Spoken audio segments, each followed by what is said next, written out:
शहीद रंजन कबाड़ी एसोसिएशन 12तम वार्षिक उत्सव ता सहित आसंता काली एवं पोरदिन 2 दिन धरिकी जो खेल हुए कबाड़ी टूर्नामेंट होता है चैंपियनशिप होता है तार मध्य कार्यक्रम रही आम गहण में शहीद रंजन बापा प्रफुल्ल महांती महोदय आम गहण भी अच्छा एवं आम स्थानीय प्रतिनिधि जिला परिषद सदस्य एवं समस्त सरपंच समिति मेंबर एवं मान्यगण्य अतिथिवृंद मैंने आसिक पहुंची कार्यक्रम रे प्रत्येक वर्ष भली ए वर्ष मध्य शहीद रंजन कबाड़ी एसोसिएशन द्वारा ये कार्यक्रम अनुष्ठित करा जाउची कहीं आम समस्त स्कूल एवं प्रत्येक गाँव पिला माने किभली भाव में उत्साहित हेबे कबाड़ी खेल प्रति तापाई शहीद रंजन कबाड़ी एसोसिएशन कार्य करिथाय ता सहित वृक्षरोपण सहित पिला मानकु नाच गीत एवं विभिन्न प्रकार एक्टिविटी रे मध्य से मानकु आग को आगे नहीं था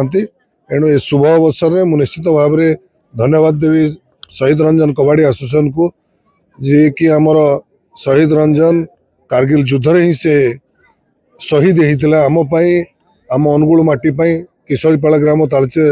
निर्वाचन मंडली से शहीद होती आम मान देश मातृका एणु मोर गभीर श्रद्धांजलि ज्ञापन करने सहित प्रभु पाखे प्रार्थना करी पिता आम पाखे अच्छा प्रफुल्ल महांती महोदय आशीर्वाद करतु सुस्थ रखु एति मु कामना करी।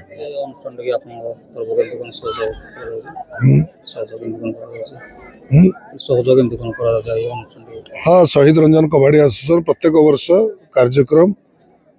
करथांती एवं ता सहित विभिन्न प्रकार सहयोग लोक माने करिथांती ता सहित सीधा सड़क भाव में आम कार्यक्रम रे जड़ित रहीचु एवं आगामी दिन में मध्य ये अनुष्ठान बहुत पिला बाहर करुच्ची जार आर्मी रे कहतु अन्य क्षेत्र में कृतकार्य होगापाई ये अनुष्ठान कार्य करुच्ची।